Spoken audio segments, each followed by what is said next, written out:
melting down the candles and then taking these broken candle shards and creating new candles out of them. Well, basically just melting and reforming. I'm gonna add a little mint, and then this is sage that I've been burning. I like the way it smells. I just like it. So I'm gonna crush some up. That smoky smell that's gonna come from it being a little burnt. It's nice. I have some vanilla that I can add, and then just gonna repurpose the candle.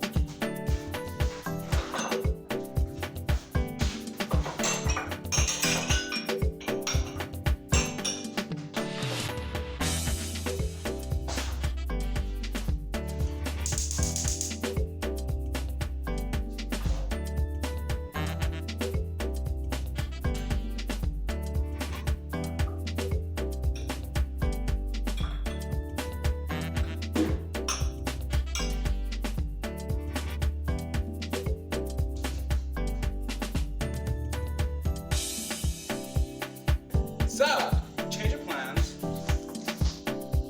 What I'm gonna do is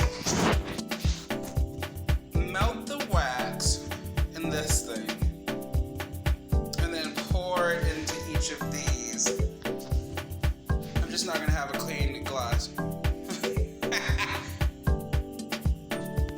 No, it's boho. While I wait for the wax to melt, what I'm gonna do is fill the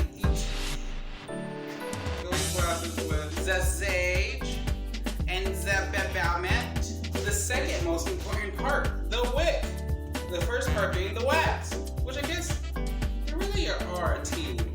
I mean, you could have scented wax that melts over a fire, but there's still some sort of apparatus to keep it warm. So therefore, yeah, they're probably equally important. But I mean, what's fire without something to slow burn? I don't know. Boil and bowl, toil and thunder.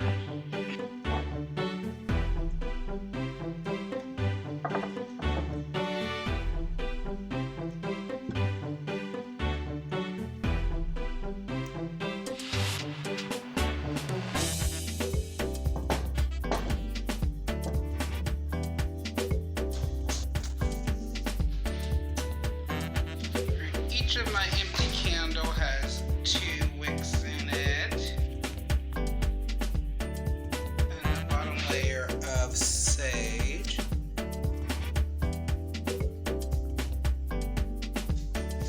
The candle is getting super waxy, or super melted, because they're already waxed. This is a big mama.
found some tea candles on Amazon and they were like 8 cents a piece. It's like, ooh, wowzers. Wowzers.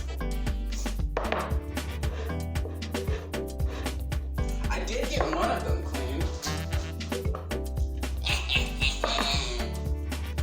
So that's pretty clean. Look at that. Look at that.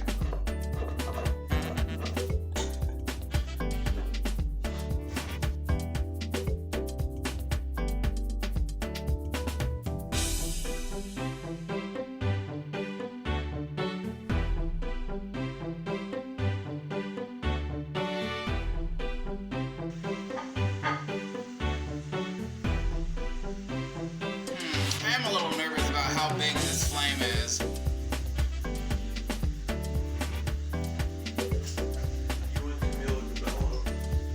I just gotta leave a lot of space between curtains, walls, scarves, shirts, sweaters, anything flammable or catchable, like a Pokemon.